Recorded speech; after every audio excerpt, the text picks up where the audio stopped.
everyone, it's time for chapter 21 of Charlie and the Chocolate Factory. Let's get started. Chapter 21, Goodbye, Violet.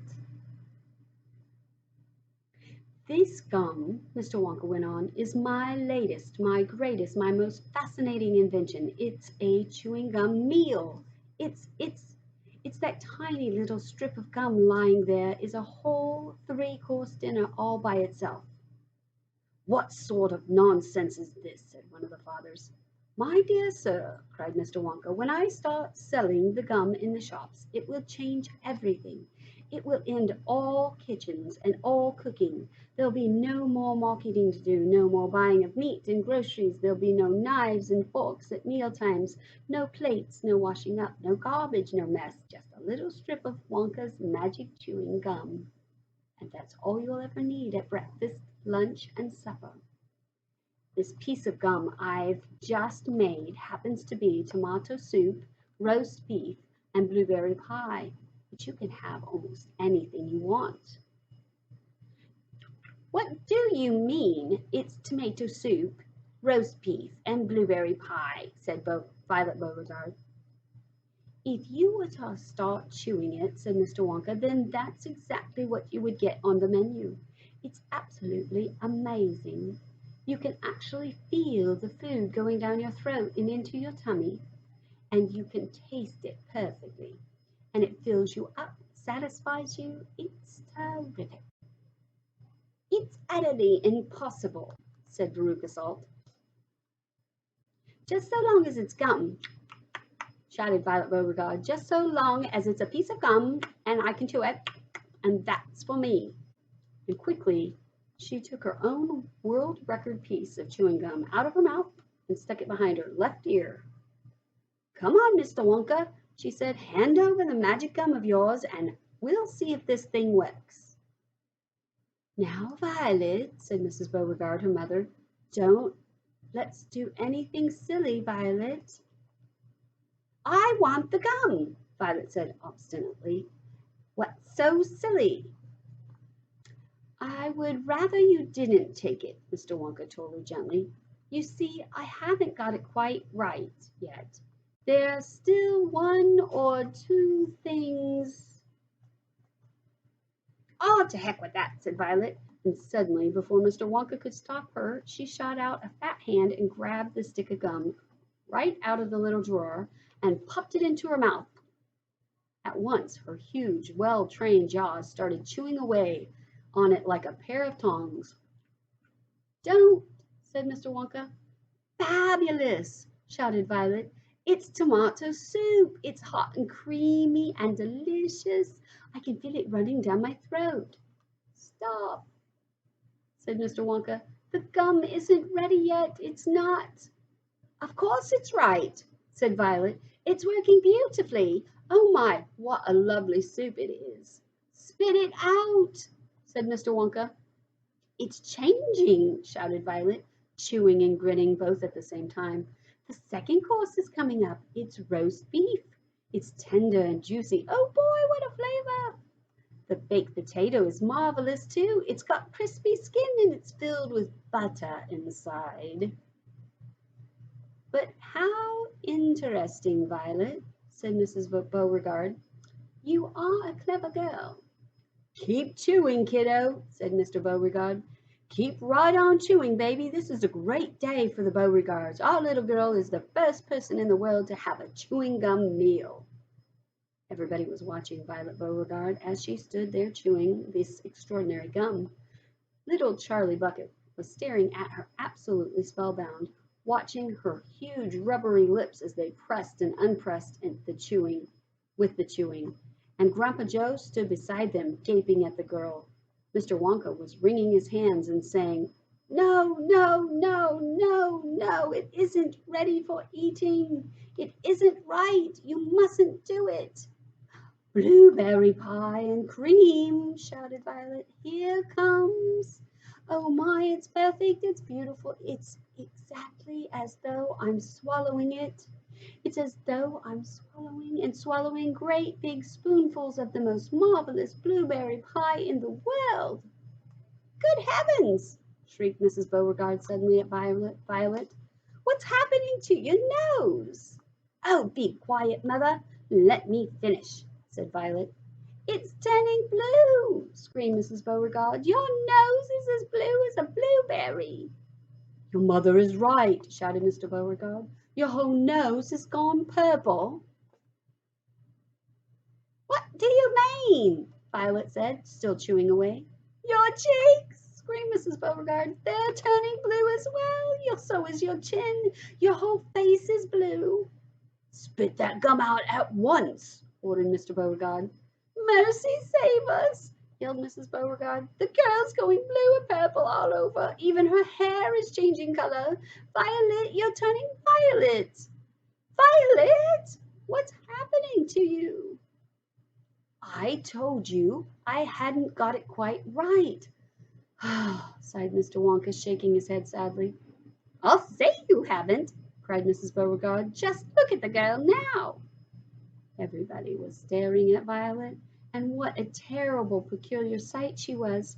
Her face and hands and legs and neck, in fact, the skin all over her body, as well as her big mop of curly hair, had turned a brilliant purplish blue, the color of blueberry juice.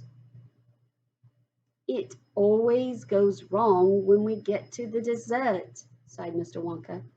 It's the blueberry pie that does it. But I'll get it right some day. You wait and see. Violet, screamed Mrs. Beauregard, you're swelling up. I feel sick, Violet said. You're swelling up, screamed Mrs. Beauregard again. I feel most peculiar, gasped Violet. I'm not surprised, said Mr. Beauregard. Your great heavens, girl, screeched Mrs. Beauregard. You're blowing up like a balloon. Like a blueberry, said Mr. Wonka. Call a doctor, shouted Mr. Beauregard. Poke her with a pin, said one of the other fathers. Save her, cried Mrs. Beauregard, wringing her hands. But there was no saving her now.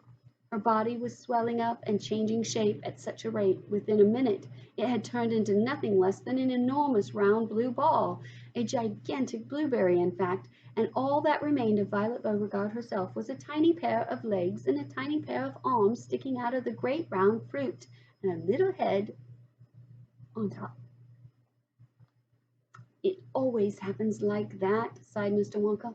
I've tried it 20 times in the testing room on 20 Oompa Loompas, and every one of them finished up as a blueberry. It's most annoying. I just can't understand it. But I don't want a blueberry for a daughter, yelled Mrs. Beauregard. Put her back to what she was this instant.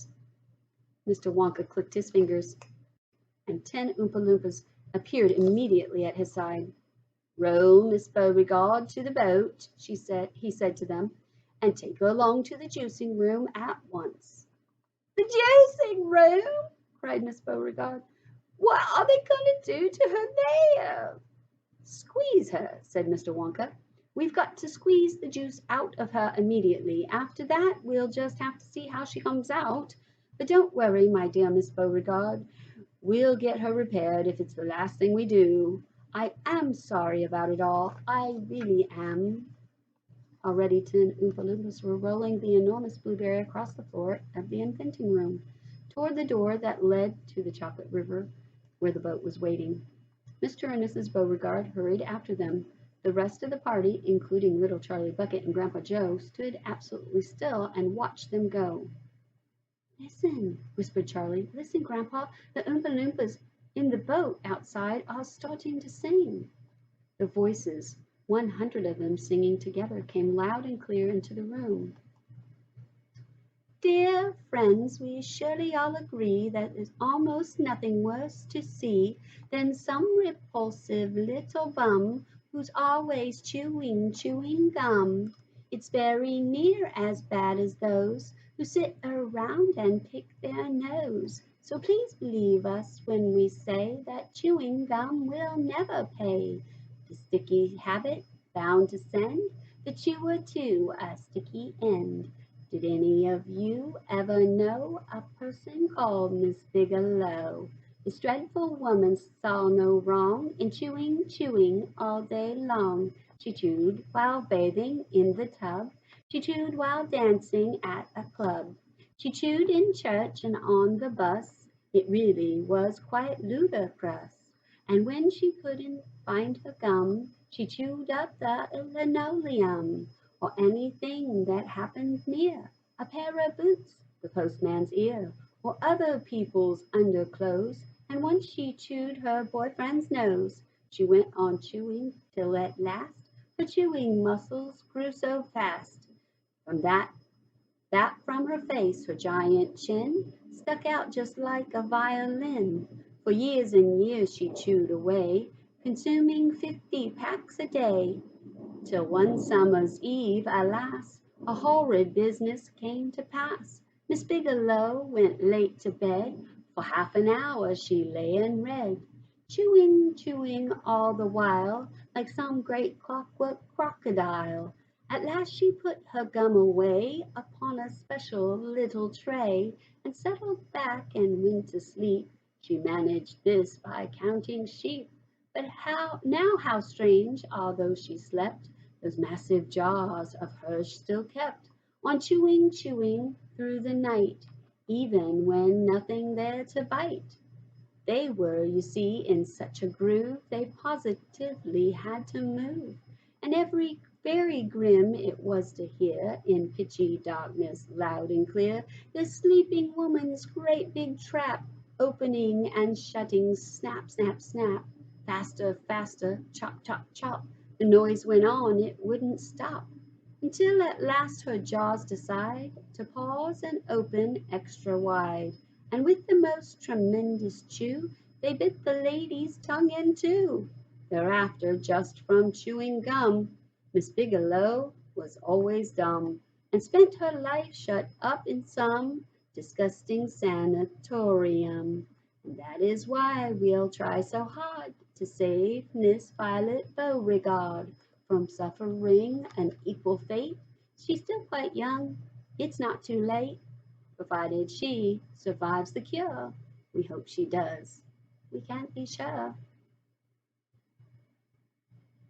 And next will be chapter 22.